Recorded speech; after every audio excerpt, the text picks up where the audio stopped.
am super excited to have some amazing guests, but you guys might recognize someone here. Albert Kim with Sota Imaging. Albert, thank you so much for really just bringing our guests on today. Dr. Barry Petusiak. You guys probably seen him on the speaking circuit.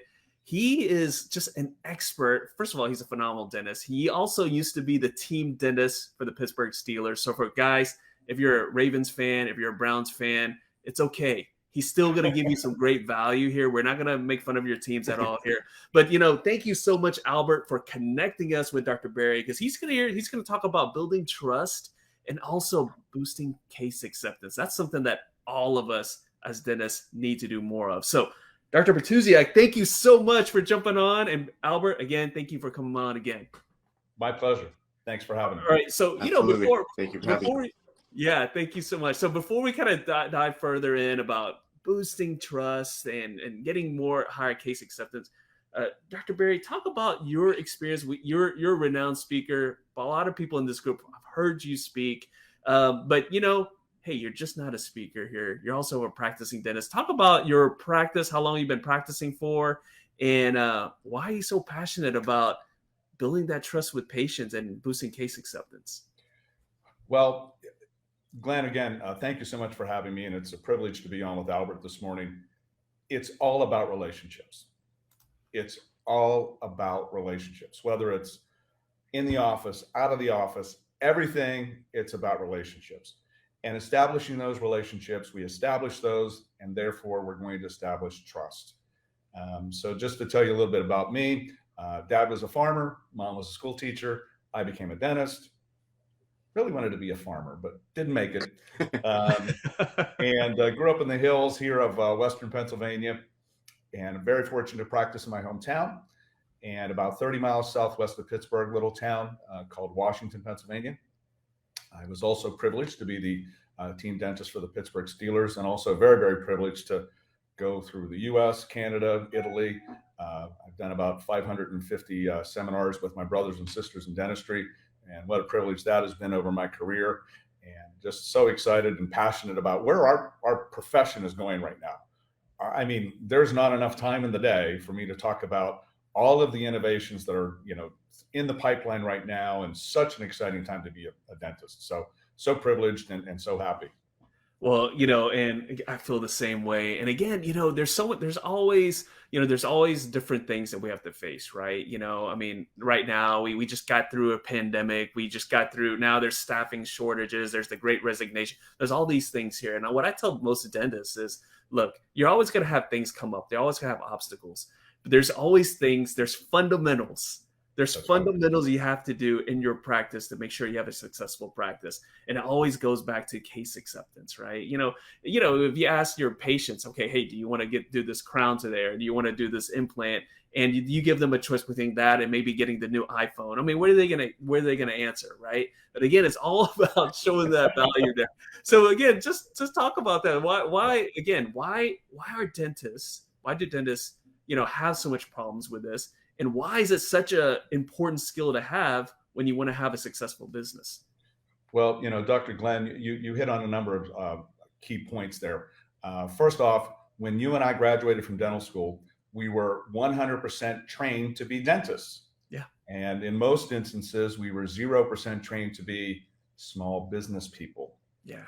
And as soon as we graduated, we were both a dentist and a small business person. Ruh-roh. So I have a PhD from the School of Hard Knocks. And having learned that, and now teaching business education all across the country, it's very concerning to me and a little bit sad that we don't do that, and we don't educate our doctors, particularly today, because the amount of money that our doctors are graduating with in debt, whew, mamacita, they need to pay attention. Because if you're not a successful business person, then you're not going to make it. So when you look at what you're talking about in terms of case acceptance, Dr. Glenn, that is such an important facet, because there's an old saying, nothing starts without a sale. Yeah. Nothing starts without a sale. You can be the greatest dentist on the planet, have all the CE credits in the world, have all the latest and greatest components, but unless your case acceptance is there, and we'll talk about those percentages here in a second, your great talents are going to collect dust. And that does no one any help. So the patient suffers, you feel bad about yourself, and dentists have a little bit of self-esteem issues anyway. So yeah.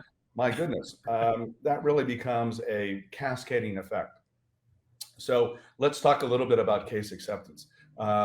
Just out of curiosity, do you know, Dr. Glenn, what the national case acceptance average is? Gosh, I don't know. I'll take a guess, like maybe 45%. Boy, you are good. I'm going to take you on a trip to Vegas. You're good.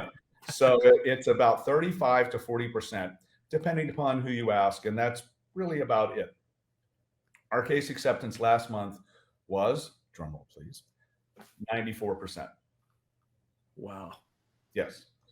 In 2021, we averaged 89%. So case acceptance is very important to us. What gets managed gets measured. I'm sorry, let me try that again. What gets measured gets managed. And so we track that each and every day. We feel that's very important.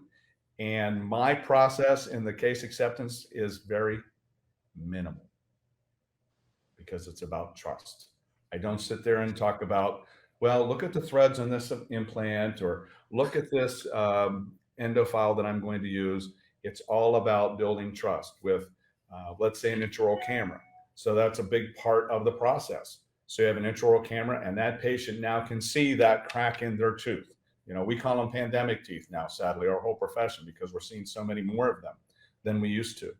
You know from your practice, Dr. Glenn, you're seeing them 1 or 2 a day, and you saw 1 or 2 a week or every other week. And it's just a sad fact of where we're at in our society right now. Oh, I see it. That's why it hurts when I bite. How can we fix that? Oh, you're going to need a crown. What's a crown? Well, it's going to be like a little girdle that's going to hold everything, or a Spanx that's going to hold everything together for you, Mrs. Jones. Oh, I understand. And they get it.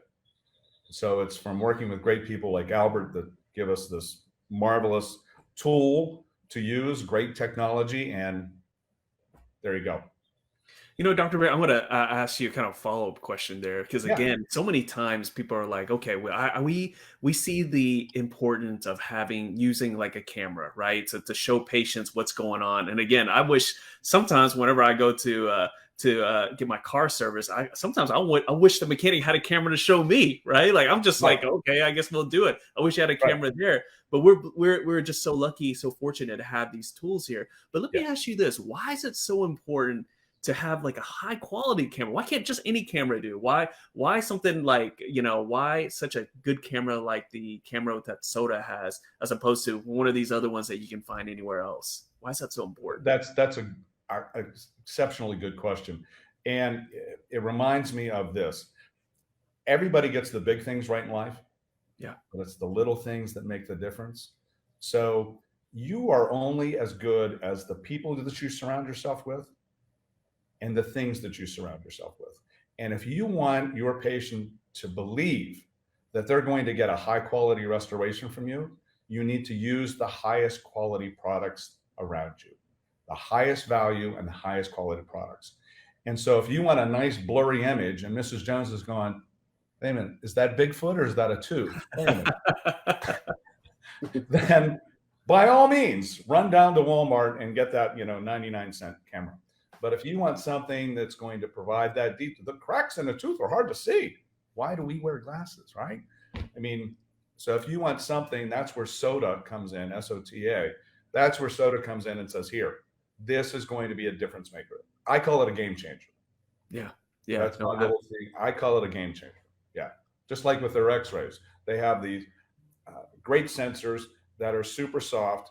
And from back in the day when you would take full mouth series and patients, and the images are blurred because they're jerking everywhere. And I'm one of the world's worst gaggers, Dr. Glenn. And then, my staff draws short straws. Oh, and we have to take bite wings on him again. Oh, great. So I'm terrible at it. And then we used the new sensors from Sota, and it was a breeze.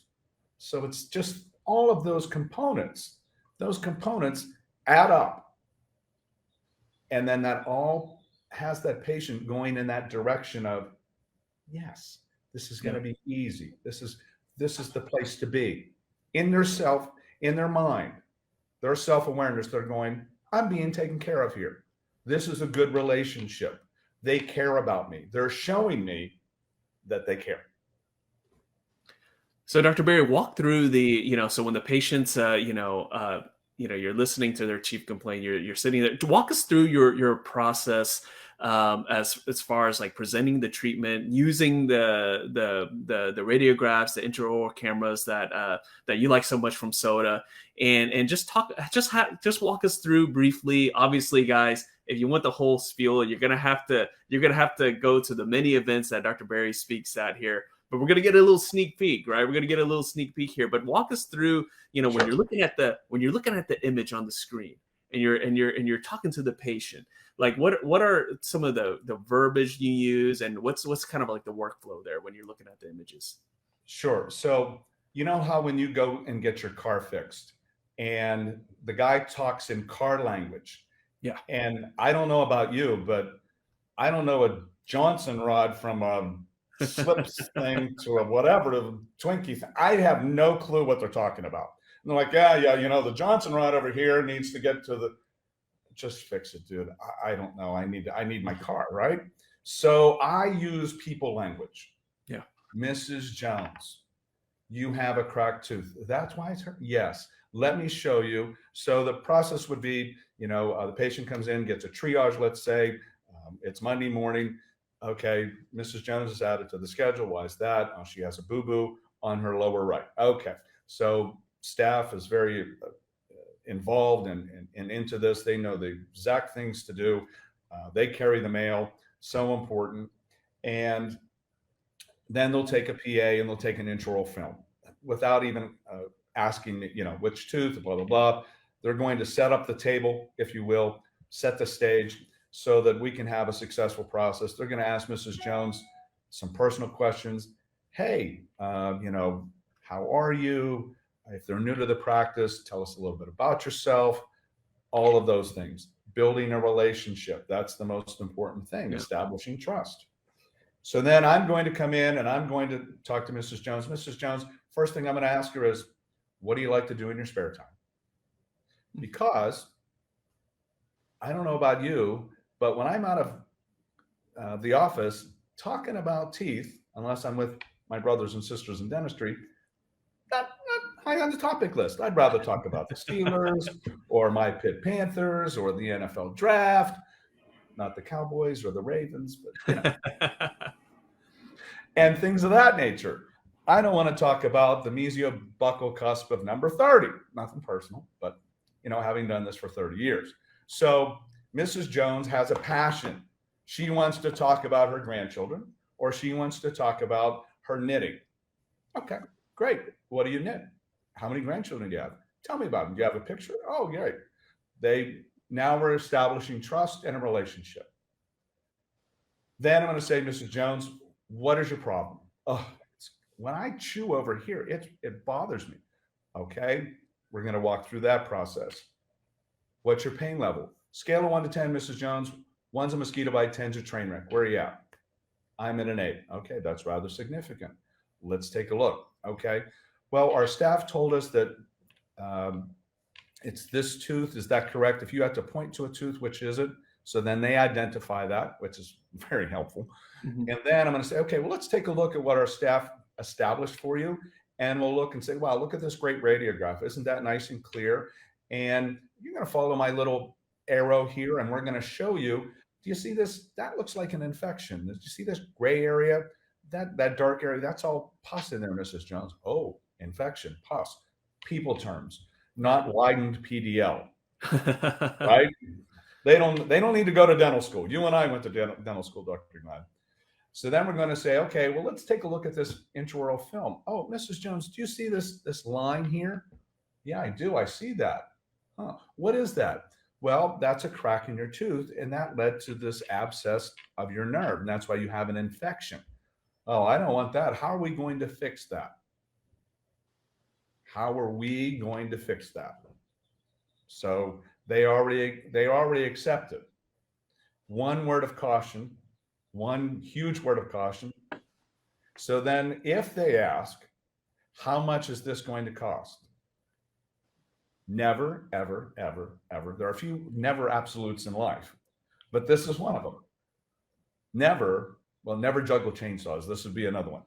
Never, especially if I've had a margarita, never talk money as a doctor, because you will sit there for hours. Do you know their insurance coverage? No. Do you know what their financial situation is? No.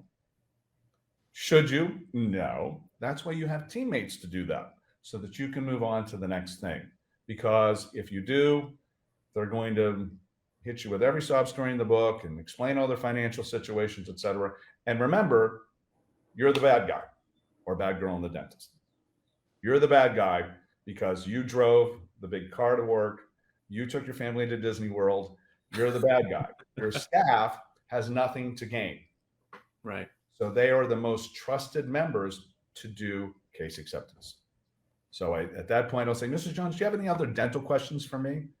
And I even probably do this. Do you have any other dental questions for me? I'm owning this. And they'll say, no, I think you explained that pretty well. I'm going to need a root canal and I'm going to need a crown. Yes, ma'am, that's correct.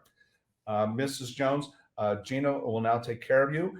She'll answer those other questions financially and scheduling, and she'll walk you through that process. Is that okay? Okay. And that's it. I love it. I mean, because again, that's just that's a process that whether you've been practicing for years or you're just someone who's fresh out of school, it's a process that anyone can follow. You know, it's, again, if you do all those steps. And what I've noticed is that when you were talking about like this whole workflow here, is that you're using verbiage that anyone can understand, right? You're not saying anything big. You're showing things. You're showing, using pictures too. Dr. Berry, talk about why is it so? I mean, again, a picture is worth 1,000 words, right? But why is it so important to have those pictures to kind of help explain the treatment that the patient needs? And also, why is it so important that the picture has to be good? I mean, you already said it once. You know, the type of equipment you use is a reflection of you as a professional, right? If you come in, I mean, again, like, would you ever go into an interview looking all sloppy? Right? Of course you wouldn't, right? You would wear a dress shirt, you would fix things up. Would you go to work and not be groomed? Would you go to work and, you know, your scrubs are dirty or your white coat is dirty? No, you wouldn't do that. So talk about, just again, if you want to show like a image of professionalism, that you're the right person. I mean, talk about why is it so important? Again, the image that you show. Well, you're absolutely correct. And it's all a part of the puzzle. You know, there's many parts of the puzzle. I'm going to segue for 1 second, and then I'm going to come back to your question, because this is very important. Doctors get judged more on the cleanliness of their restrooms than the margins of their crowns. I agree with that. For a second. Everybody, we're shaking our head. Yes, right?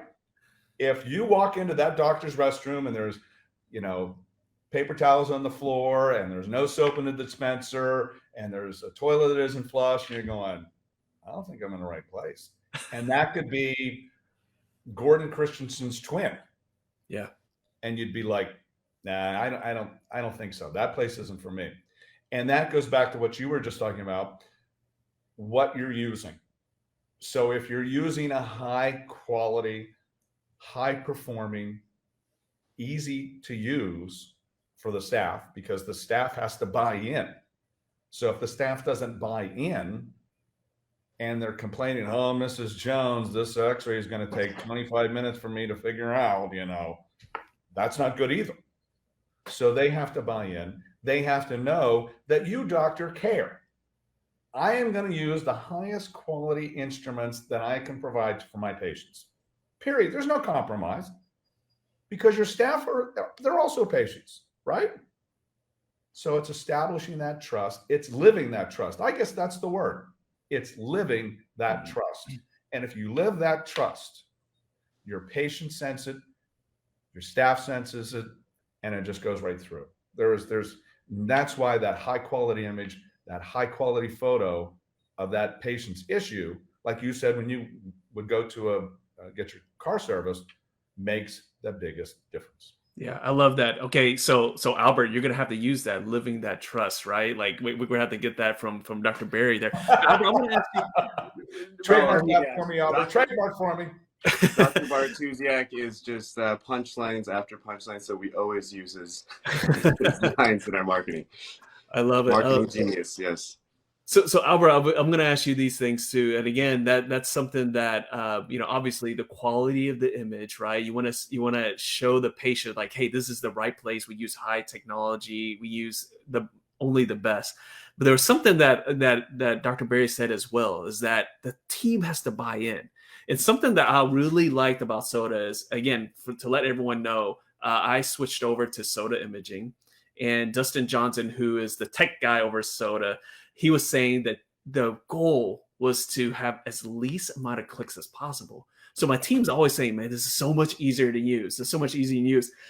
So Albert, let me ask you this. I mean, what's the feedback you've gotten from team members saying that the sensors and the intraoral camera is so easy to use? Talk about why that's so important for the team to really to make it easy for them so that they can buy in. Yeah, absolutely. You hit the point on the head, and it's, we know that it has to be easy to use for it to be used, right? Yeah. So we've been building intraoral cameras for over 20 years now, and we did a lot of tests. We've gotten a lot of feedback, voice the customer on what makes an intraoral camera easy to use. So like you said, less clicks, less learning curve. And so all those ergonomics that's built into the camera had that as a principle, and we kept that in mind when we designed the camera. So yeah, that's paramount.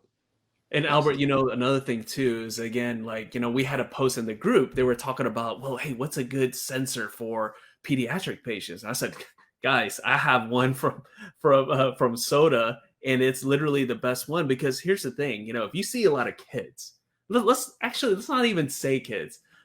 I'm just gonna throw adults in there. We have some petite patients there, and sometimes you wonder, like, how am I gonna get this sensor in there? But the thing is, what I love about Sota is their sensor's so comfortable. And again, it's all about making your life, okay, image is good is one thing, but making life easy. So again, talk about the commitment that Sota has put into making sure that things are comfortable as well as easy to use, Albert. Absolutely. Yeah, so it goes back to ergonomics.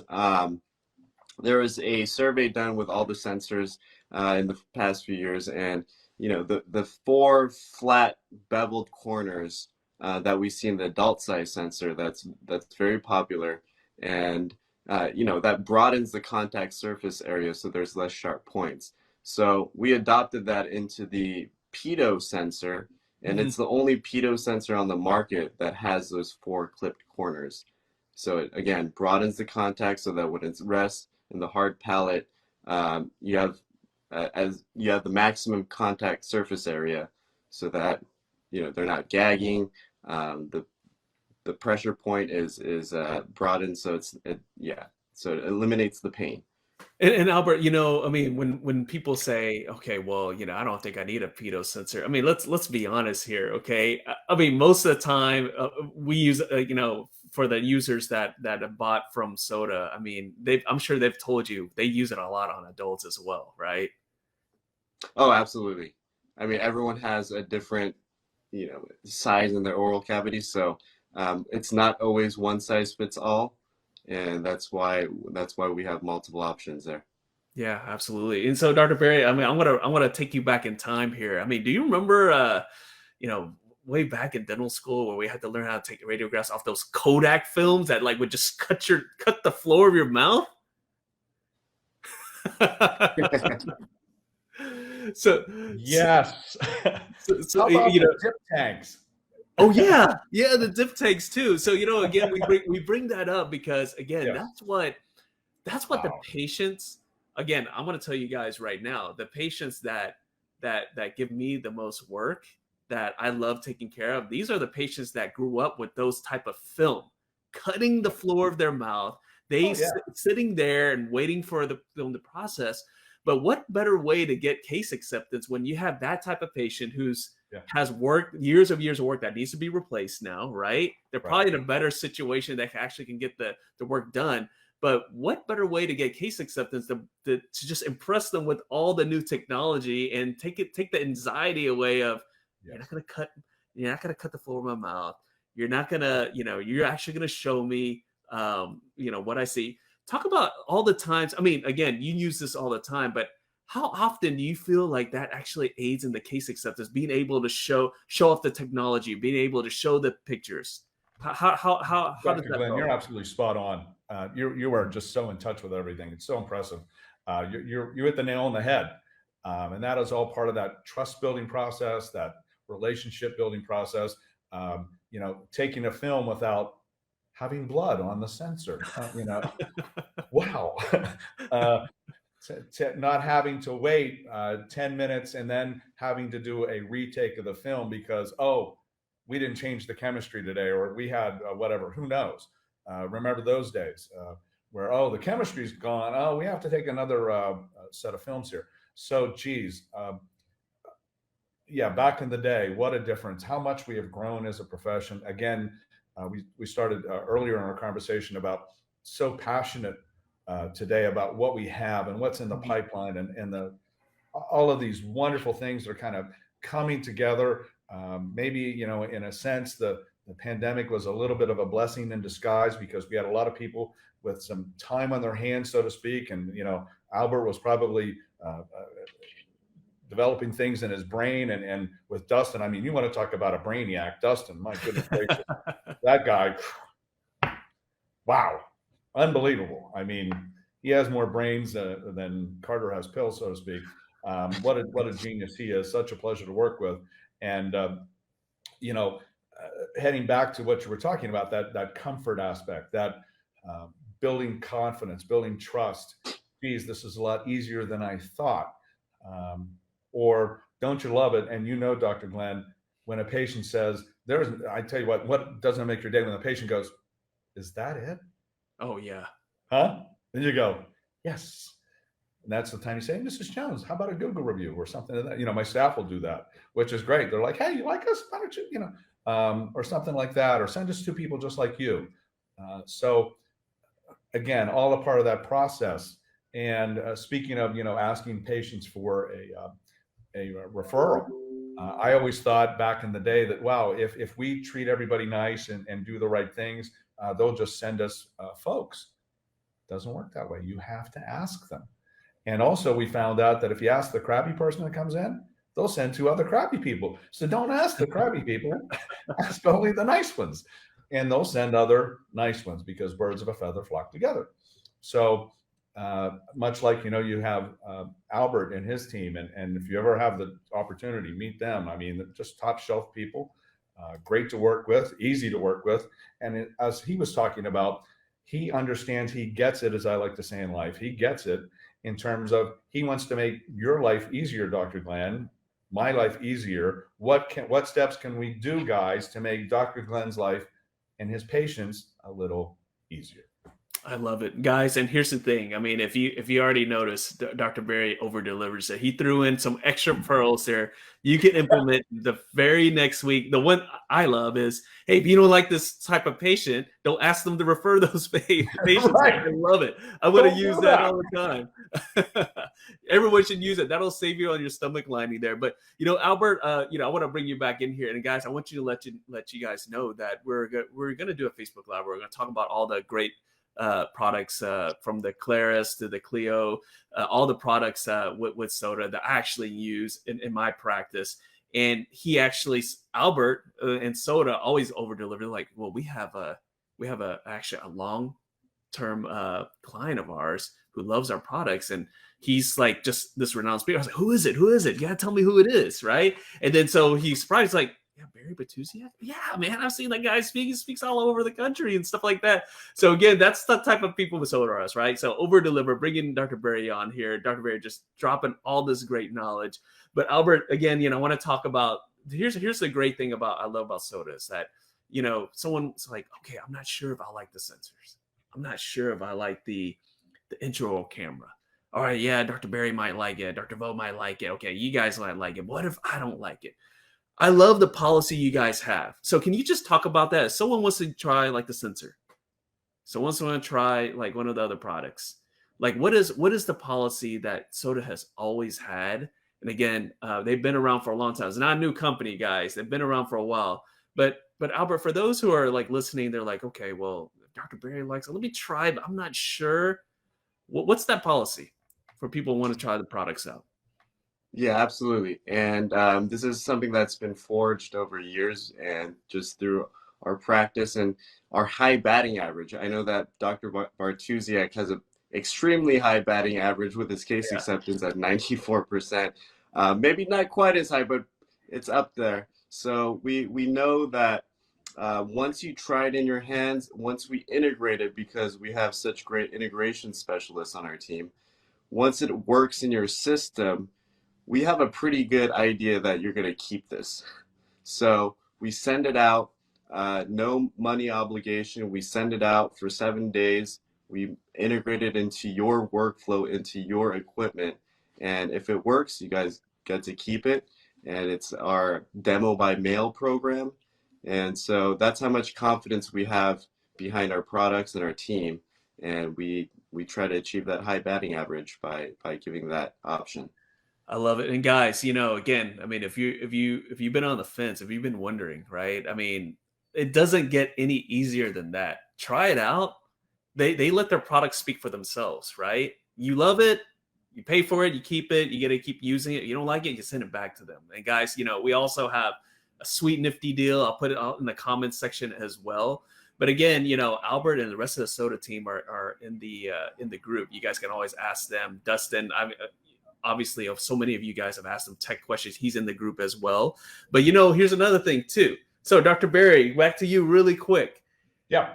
If for those who love what you were just saying there, and they're like, we want to hear him in person, whatnot. Do you have like your next events lined up or anything like that, or how do people reach out to you to learn more from you? Sure. I just wanted to expound one thing about what Albert was saying, if I could. Nobody does that. Who does that? I know. Right? I mean, you've been around the block, Dr. Glenn. Does anybody else do that? I mean, I wish they did that in other industries. Exactly. Right. I wish I could try out this phone before I had to, buy it. It's unbelievable. Here's the story. In fact, I will do this just so you know. I'm going to give out my private email and my private cell. You have a question, you text me or you email me, and I will be more than happy to answer any questions or give you guidance, or my staff can. My cell is 724-255-1115. And my email is drtuse@gmail.com. And I will be more than happy to answer those questions best I can. Yeah. Wow. And to answer your question, as far as going around the country, it would just be, you could email me or text me, and I'll be more than happy to tell you where I'm going to be in your area. Happy to do so. I love it. I love it. Thank you so much, Dr. Barry. And then Albert, again, we're gonna put the link later to kind of look into all the products. And again, Sota has this long-standing policy here. But before we log off here, just any words to the Nifty Thrifty community and anything that you want to say on behalf of Sota. Yeah, absolutely. Always a blast when we come on this platform. And just an honor to be beside you guys and Dr. Bartusiak. It's always a good time. So thank you. I love it. Thank you so much, guys, for logging on. And guys, check in the comments section. We're going to put the links there. And I also have Dr. Bartusiak's number and email as well. Look, I mean, if you already got like multiple pearls that you can implement next week, right? Have a great Mother's Day weekend. Implement those pearls that you just got from Dr. Barry. And reach out to them. So guys, thank you so much for jumping on. And everyone, we'll see y'all next time. Appreciate you. Be well. Thank you.